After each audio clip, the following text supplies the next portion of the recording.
All right, greetings everybody and happy update day. Today we are here. FF13 is back. That has meant some improvements from old characters, but we're here, the brand new character of Fang, one of my favorite Final Fantasy characters because, I mean, she's first of all associated with Bahamut, and that's just freaking cool. But also, she's a badass. She kicks a lot of ass in Final Fantasy 13, and personally, I'm one of those people who really quite likes 13 a lot. From the setting to the world to even the sequels, I actually do like. So there you go.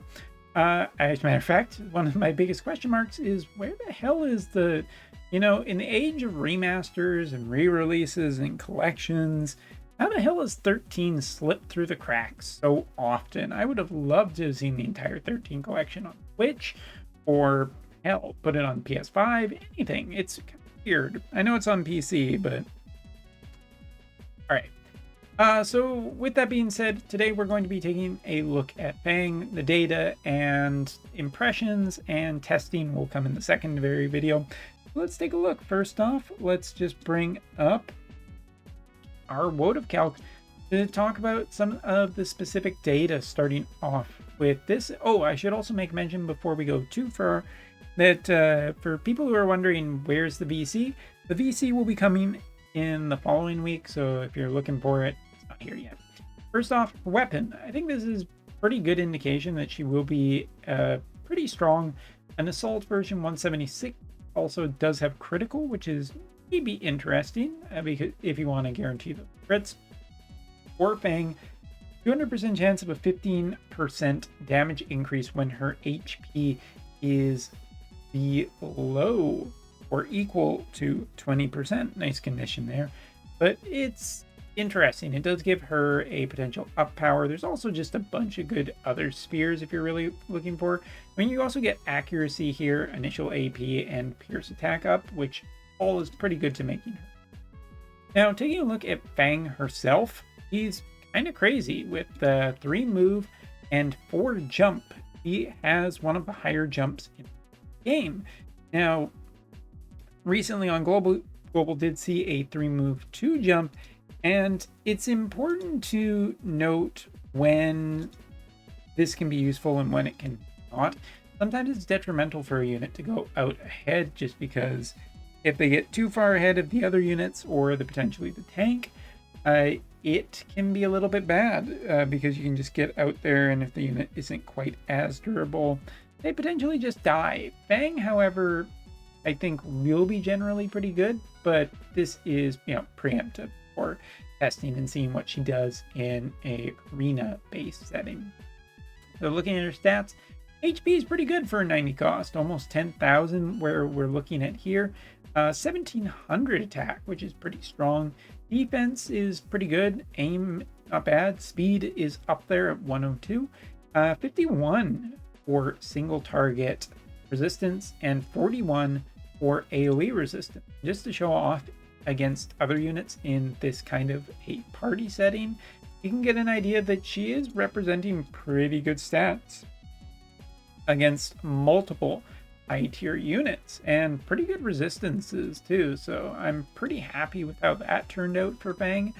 As for her damage type resistance, a little bit less exciting, but here net positive with the VCs that we are running. And into her status effects, stun resistance, some don't move resistance, a little bit of slow resistance, and frostbite resistance, which is good against certain teams. But really, a unit stands or falls based on their kit. So let's take a look at that. Should note that High Dragoon as well as Operative are her sub jobs. Pretty nice selection, very up to date with some good stuff. Spears, hat, cloth, and accessories, pretty good. We look at her TMR.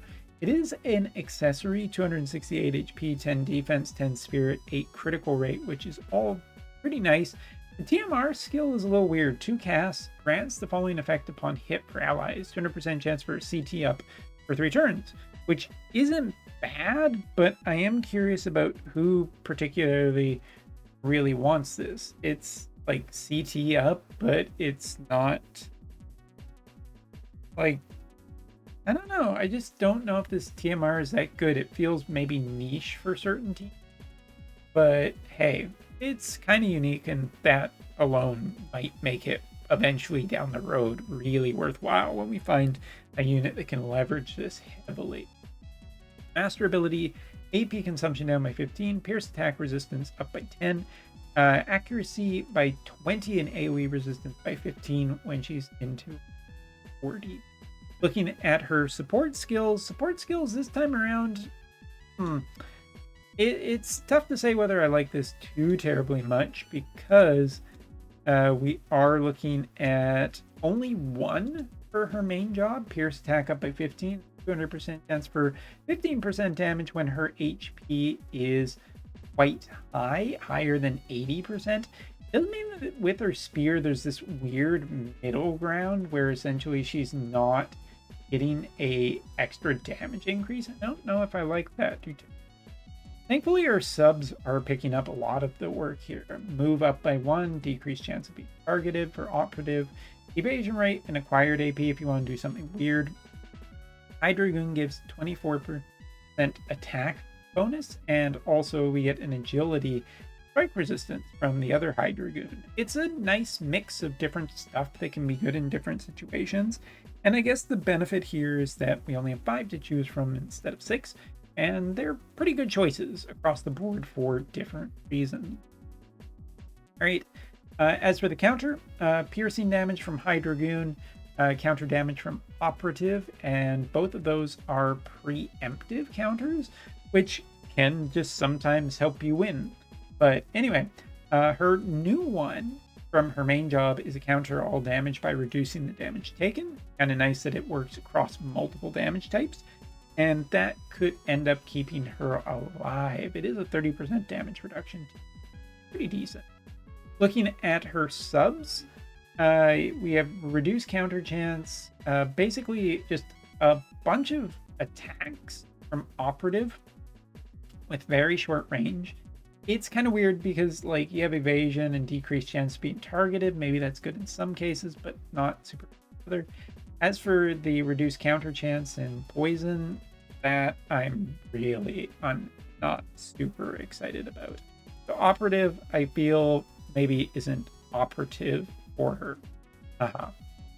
Taking a look at Hydrogoon though, damage boost as well as protect, absorbs HP, has a chance to inflict stun, move and agility up, and grants pierce resistance for 3 turns, restores AP and single target resistance for self. Maybe some nice buffs from Hydrogoon, but nothing that's particularly too terribly exciting. Hi to Sora. He's been sitting in my lap the whole time. Bet you didn't know that. Now, what you're effectively getting rid of. I got it. Anyway, sub-jobs. We have a piercing damage ability, which are always generally pretty strong. There's a cloud in the way of the camera. Don't worry about it. Piercing damage is pretty good. It also comes with slow. The range isn't super high, but you're also getting chain resistance down. There's enough abilities on this that it feels pretty good, and piercing damage should never be underestimated. As for the restore HP, I don't know if it's ever going to be super good, but it is a 40% guaranteed heal, and that might be worthy enough. Whether you're running Hydrogoon or her sub for her main job are both interesting for different reasons. But the main part of her kit is the thing that I'm particularly interested in. So first off, basic job, absorb HP, 121% with piercing. Pretty good for doing that, just because you are getting piercing damage, which is going to just restore more HP on average than having to rely on getting defense penetration person or anything like that. So pretty good, but short range. 30% chance to ignore fatal damage for self with a 20 AP boost. This might be one of the things that directs her as to who she's going to be good with, because if you have some like dispel for this kind of status effect, protection, then that would be just really gravy for Fang and would allow her spear to operate pretty good. Now, as for her ability that you see right here, we're taking a look at a 165 mod with anti-barrier destruction. Basically, it's an opponent with this, they can't activate any effects that will destroy damage prevention barriers. And the thing about this is the one ability that I think is really good just because it has such high range. It's also not a casting time and operates in a curved arc, so it's not line of sight, basically meaning that this ability can be cast incredibly easily. It has 4 casts, so you can use it multiple times, and any character who loves barriers is going to be loving Fang, seriously. And I can think of a few spear users off the top of my head that are going to be really happy for them. Speaking of barriers, he does have an ability that basically gives her a 7,500 HP barrier, attack boost, agility boost for allies for 4 turns, which is quite long, single target resistance 25, and reaction block rate of 50, which should be enough to make sure that those pesky counters aren't activating. He also has breaking physical barriers for targets while decreasing defense at a factor of 80 times for this single cast, but in combination with piercing and a 200% mod should be a pretty nasty ability for getting some damage in on your opponents. And her last one, job level 25, is to select the 2 targets, decrease piercing resistance by 25% for 3 turns, 165 mod, 30% hit chance up, and casts a ability as well. Restore HP for self, increase the effect by 30 for each enemy killed, up to 1. So kind of a weird way of coding that, but sure. And last but not least, her limit burst here. We are looking at defense penetration up by 40. We're looking at a 200% mod on a single target, and 60 plus if the following has an effect which is listed as defense, but basically expect kind of a up amount of damage on your cast. Now, here's the thing. I agree with some, while not to go too much into judgment yet, I do agree with some of the things that are put out there early that Fang does not look OP on her own. I don't believe, looking at this character, that this character is by herself going to affect the meta, and that's perfectly reasonable for a cross character. What I do expect, however, is that Fang in combination with different characters is going to be quite scary. Characters that have barrier, that use essentially barriers to keep themselves lives, are going to be interested in this character. And while Fang would normally be considered to have a detriment for most of her kit not having range on it, I think it works really well here because of her parabolic arc ability, which doesn't need to worry about line of sight and can probably hit a target fairly easily. But the big thing there is it doesn't need to cast any other ability before you use this. It just protects against barrier destruction. It's AoE too, so you're not worried about a ton of damage, but you want to hit your opponent before they get in too close, and this has a ton of range on it and can do that. And that basically works out. I mean, as an offensive character, she has lots of piercing damage, get rid of opponents' barriers, protect her own team's barriers, and this is things that, you know, spear users want.